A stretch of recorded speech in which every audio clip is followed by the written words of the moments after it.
சனியனே frame இங்க இருக்கு வா. சாரிங்க. ஒன்றும் குறைச்சல் இல்லை. சரிடியா? என்னங்க பண்ணணும்? அப்படி நீ ஓடிப்போ, அப்படியே சுத்திவா, நான் உன்னை துரத்திக்கிட்டே இருக்கேன். ஆக்ஷன்.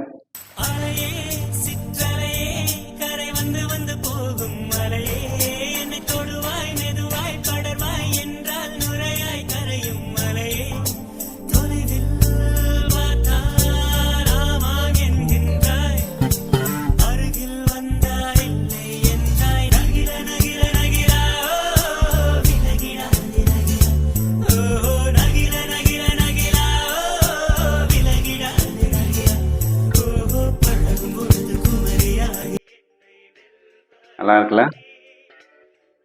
அப்புறம் உங்கள் அப்பா இன்னும் அந்த 5 சவரன் போடுறேன்னாரு.